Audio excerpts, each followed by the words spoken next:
Hello everyone and welcome to another StarCraft 2 commentary with Exo, and this is going to be game number 2 between Kiwikaki spawning as the yellow Protoss at the 2 o'clock position and Nightend spawning as the blue Protoss at the 7 o'clock position. So yeah, it is going to be game 2. This is from the TSL qualifiers, quarterfinals. So by the way, if you haven't seen the previous game, do go watch because I'm going to spoil the results. So we've seen a pretty much mirrored game in the previous match. Obviously, two very experienced Protoss players. I think they're pretty much. I could safely say they're somewhere in the top 20, top 25 Protoss in the world. Obviously, I don't want to. I would go higher. I would dare say 10, 15, but I'm just gonna get a safe margin over there and call it like 20, 25, at least out of the known pro gamers, the top 20, 25 Protoss players. So. It really just came down to the fact that Nightend used a little bit better timing sense, I think. He just got the Colossus faster, so the number went up just marginally faster than Kiwikaki's Colossus number, and it made such a huge difference. Also, he got Thermal Lance first, but it didn't really matter that much because when the engagement happened, the first one, I think, I'm pretty sure Kiwikaki had Thermal Lance himself. It wasn't that far behind, but yeah, anyway, Nightend being a little bit more cautious with his units, a little bit better micro, so unit management matters a lot, especially when you're one-basing for so long, because that's really all you have. You don't really have, I mean, if you're sitting on two bases versus someone who's on one base, you can maybe afford to lose a few more units because you're going to be able to keep on throwing things at him. But off one base, it's really hard to support, so you want to have, you want to be very careful with your units. So anyway, looking at what's happening in the game, it's not really anything spectacular. Obviously, there's not many openings that you can have as Protoss, especially on Xel'Naga Caverns. So they're pretty much gonna get the Cyber Core at the same time. There we go. If you just look at the production tab, you'll see pretty much the same thing happening from both players. None of them actually choosing to get. Oh, actually, here we go. Nightend is getting a double gas pretty early. And I don't think Kiwikaki even scouted out. He's gonna be returning though, so he might just. Yep, there we go. I think he sees it. Does he see that? Yep, he does see that. So he knows that Nightend is gonna go for double gas. He's going for double gas as well. So this would be really surprising to see actually if he would be going for, if they'd both be going for one base Colossus again. That's a very weird build to me actually. I can't really. Say that well, I don't play Protoss, but it's just so weird to see such an expensive unit being masked off just one base.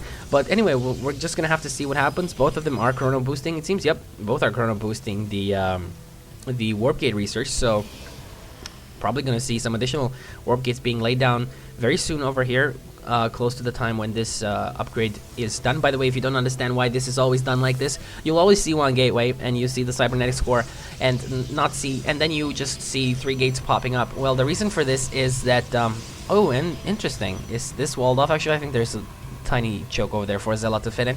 But yeah, what happens is that you don't need those warp gates because you're not going to be producing off them.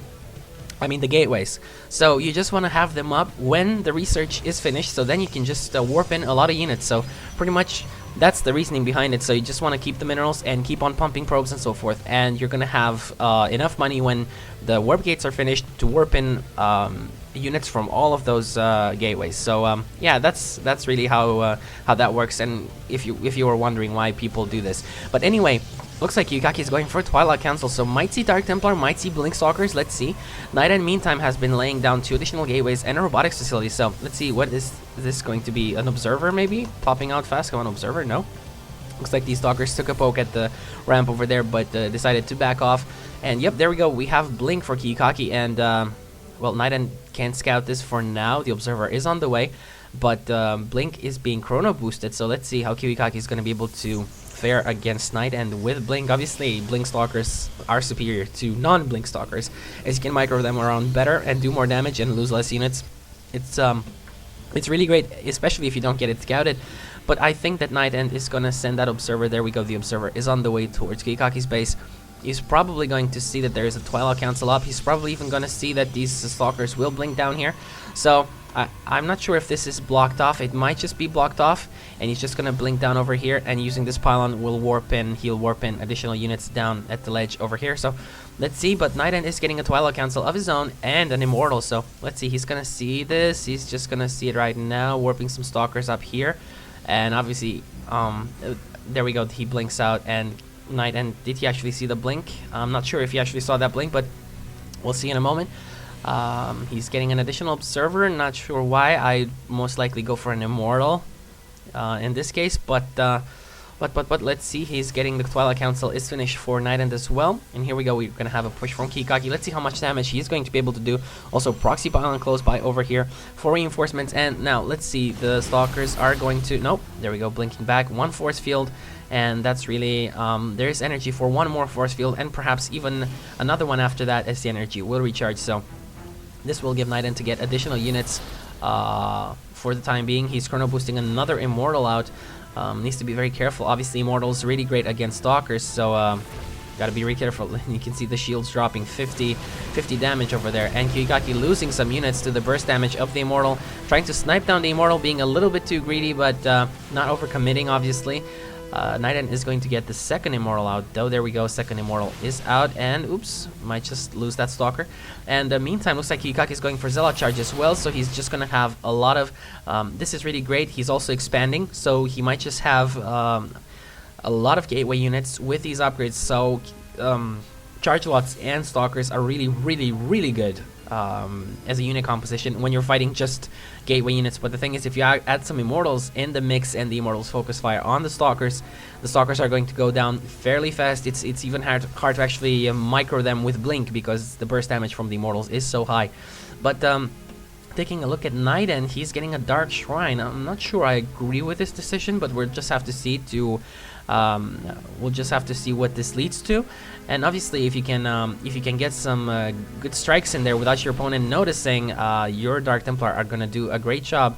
Thing is there an Observer from Kiwikaki? I'm not sure. There we go, an Observer from Nightend on this side, but Kiwikaki really doesn't have an Observer, does he? Taking a look at Unit Counting Station, no, absolutely no Observer from Kiwikaki, and Kiwikaki might just get taken off guard. There we go, first Observer on the way for Kiwikaki as well, so not gonna really get taken off guard by those DTs, but still, those DTs can do a lot of damage if the Observer is out of position. So DTs can actually, 3 DTs can snipe this Nexus down so fast. If the Observer is here, for instance, those DTs can actually snipe the Nexus before the Observer even gets there. So DT is a very powerful unit, and it's really the kind of strategic unit that Protoss has. I think it's the most strategic unit.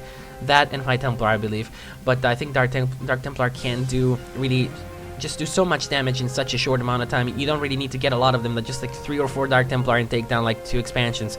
And here we go, Proxy Pylon from Nightend that was planted over here is warping in these 3 DTs. He's probably gonna send these 3 DTs over to the expansion of Kiwikaki, but Nightend has to still be careful because Kiwikaki is sending in more Stalkers, but there's no Charge Lots in here. I'd like to see some Charge Lots because there's a lot of Immortals and Stalkers, so Charge Lot's really good against that.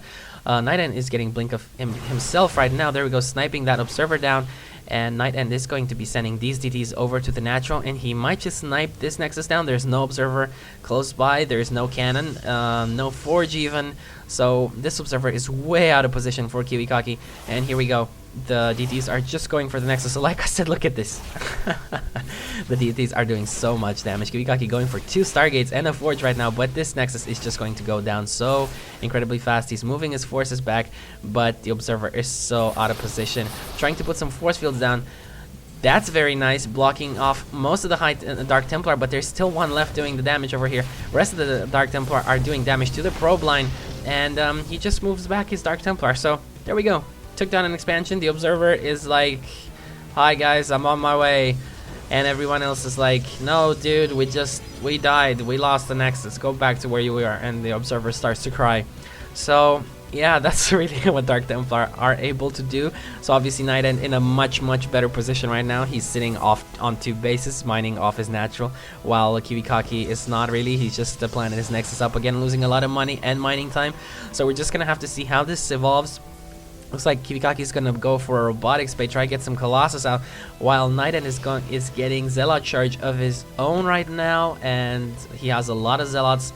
He is chrono boosting it, I believe. Let's see. Yep, he's chrono boosting that Zealot charge, and I think he will just maybe even commit to an attack over here once the Zealot charge is done. Doesn't look like Nightend wants to get any Colossus in this game. Kiwikaki getting some upgrades as well, so he's getting. Does he have 2 forges? I see 2 forges. Where's the second one? There's a second forge somewhere. Am I blind? Oh, there we go.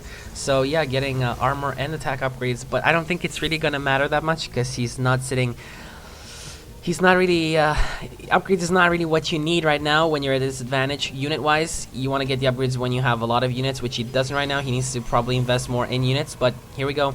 Nightend is moving ahead with this. Charge is done right now, so he's probably gonna engage. And Kiwikaki needs to be very careful. Nightend having a lot, taking a look at the army size, Nightend having like 25 supply advantage over there, so let's see. It's all going to come down to the force fields as well. Kiwikaki is probably going to lay down a lot of force fields over here to prevent the charge loss from doing damage, but he actually, oh, beautiful play from Nightend, moving the, oh, that was so freaking great. I'm just going to back off and show this to you guys again what happened, and that was really great play from Nightend. But let's see, is he actually going to be okay right now? Yep, more additional charge loss showing the fight. These Immortals doing so much damage to the Stalkers. An additional blink over here. The Colossus makes it out. Let's see, is this going to be enough? The Nightend is microing really great with those Stalkers, doing a lot of damage, sniping down the Colossus with his Stalkers as well, doing so much damage, more charge loss joining the fight, and Kiwikaki just lost so many units and he's still sitting off 1 base. So even if Nightend loses this fight, which I don't think he will still be able to mass more units than Kiwikaki. It looks like Kiwikaki is struggling to stay alive, and he lost so many probes.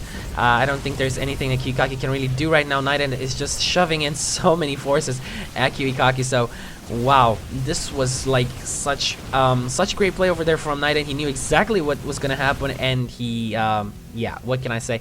I'm just going to back off a little bit and show that to you guys again, and let me show you what I meant over here. I don't know how far behind that was. Let us take a look over here, and I think this is the time. So yeah, there we go. I'm gonna slow this down just a little bit to show you exactly what happened. Okay, so gonna slow down the replay.